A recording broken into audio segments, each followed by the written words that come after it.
على عباده الذين اصطفى ما بعد فأعوذ بالله من الشيطان الرجيم ولا يحسبن الذين كفروا سبقوا إنهم لا يعجزون وأعدوا لهم ما استطعتم من قوة ومن رباط الخيل ترهبون به عدو الله وعدوكم وآخرين من دونهم لا تعلمونهم الله يعلمهم وما تنفقوا من شيء في سبيل الله يوفى إليكم وأنتم لا تظلمون وإن جنحوا للسلم فاجنح لها وتوكل على الله إنه هو السميع العليم وإن يريدوا أن يخدعوك فإن حسبك الله هو الذي أيدك بنصره وبالمؤمنين صدق الله العظيم وبلغنا رسوله النبي الكريم ونحن على ذلك من الشاهدين والشاكرين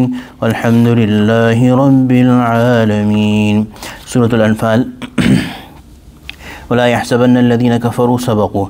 These people who have run away basically refers to the kuffar who were left behind in Makkah, and also those who ran away from the battleground and were apparently saved. Allah subhanahu wa ta'ala is saying, وَلَا يَحْسَبَنَّ الَّذِينَ كَفَرُوا سَبَقُوا.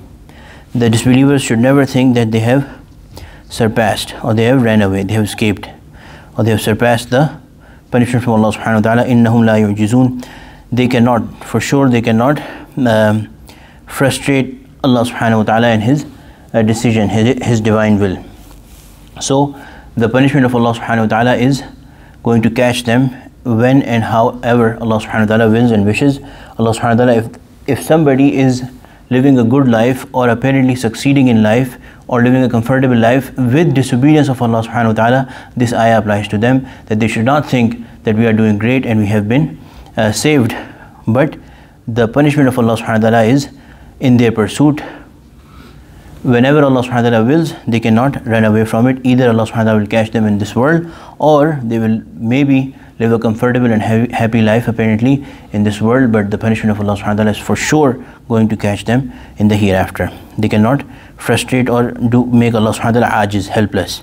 وَأَعِدُّوا لَهُمْ مَا اسْتَطَعْتُمْ. Now the command is for believers that أَعِدُّوا literally means that adu is basically enemy. So أَعِدُّوا لَهُمْ would mean that be prepared, be ready to fight against them, make preparations for war. Mastata'tum, as much as possible for you, within whatever force you can. So this means that whatever Muslims have, they have to be ready in case an enemy attacks them, and they have to be ready to fight. Mastata'tum means that the will of Allah subhanahu wa ta'ala, the command of Allah subhanahu wa ta'ala is not necessarily to match them in power, to match them in strength, but do your best, and then the nusrat and the help from Allah subhanahu wa ta'ala is going to come. Min quwwatin. Quwwah, the beauty of this word is that Allah subhanahu wa ta'ala has not mentioned specifically what should you have ready. Allah subhanahu wa ta'ala has not mentioned swords and spears and any other thing, but Allah subhanahu wa ta'ala just said min quwwah, which means force. So this applies to all the periods. To the day of judgment, Muslims are commanded to stay ready for war, be ready, and be ready in whatever way they can be. And that's not only in arms, but all sorts of force, all sorts of strength. So the Prophet ﷺ is known to have said that fight or do jihad with your wealth, with your selves, with your lives, and with your alsinatukum, your tongues. So there is jihad with tongue as well. So whatever the opportunity, whatever the occasion may be, whatever the situation may be, stay prepared. And this is known that the Prophet ﷺ, his Sahaba, some of them would also respond to the attacks of the linguistic attacks of kuffar, the attacks, verbal attacks of kuffar. They will repel those. They will defend the Prophet ﷺ against those with their poetry and with their speeches. So this applies to all sorts of defenses.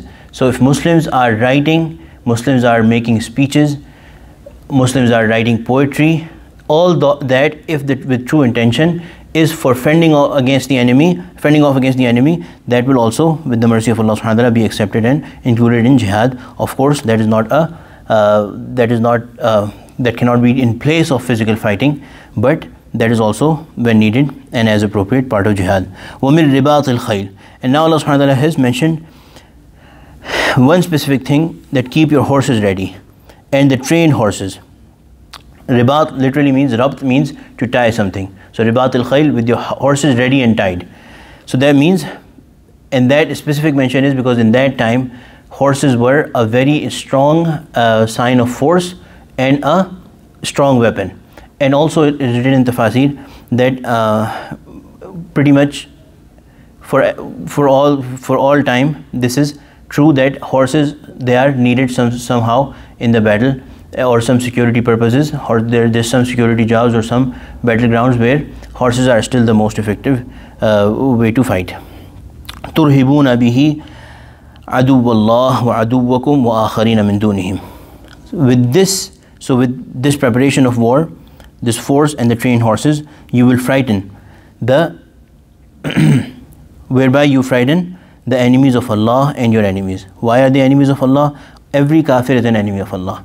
When they are doing kufr and not believing in Allah subhanahu wa ta'ala, that is enmity to Allah subhanahu wa ta'ala. وَعَدُوَّكُمْ, of course it is apparent that they are your enemy because they keep on waging war against you. وَآخَرِينَ مِن دُونِهِمْ, and others apart from these, which means that those enemies that you don't even know about, if you are ready for war, then the awe of your preparations will inspire even people and enemies that you don't even know yourself. So for example, the enemies of these apparent enemies that they knew were the kuffar of Makkah and the Yahud of Medina, but then there was other enemies of Islam where war was to be fought against them in the future. The Sahaba fought wars with them, for example the enemy in Rome, for example the enemy in Syria, and these big kingdoms. So this preparation is going to spread your fear or your awe across the earth, even to enemies that you don't know. وَآخَرِينَ مِن دُونِهِمْ لَا تَعْلَمُونَهُمْ اللَّهُ يَعْلَمُهُمْ. You don't know them, but Allah knows them. وَمَا تُنْفِقُوا مِن شَيْءٍ فِي سَبِيلِ اللَّهِ يُوَفَّى إِلَيْكُمْ. And whatever that you spend in the way of Allah, be it your wealth, your time, your energy, your skill, your life, يُوَفَّى إِلَيْكُمْ, it will be paid to you in full. وَأَنْتُمْ لَا تُظْلَمُونَ, and you shall not be wronged. So the reward from Allah subhanahu wa ta'ala is guaranteed. وَإِن جَنَحُوا لِلسَّلْمِ فَاجْنَحْ لَهَا وَتَوَكَّلْ عَلَى اللَّهِ.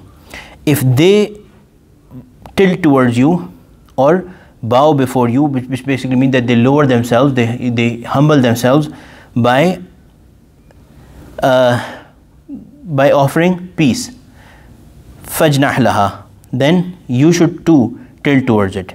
وَتَوَكَّلْ عَلَى اللَّهِ, and place your trust in Allah. إِنَّهُ هُوَ السَّمِيعُ الْعَلِيمُ, He is the all-hearing, the all-knowing. So it is permissible that when the kuffar, they come to Muslims and they initiate the peace proceedings, then Muslims are allowed to, because that is by way of initiation, they are basically humbling themselves before Muslims.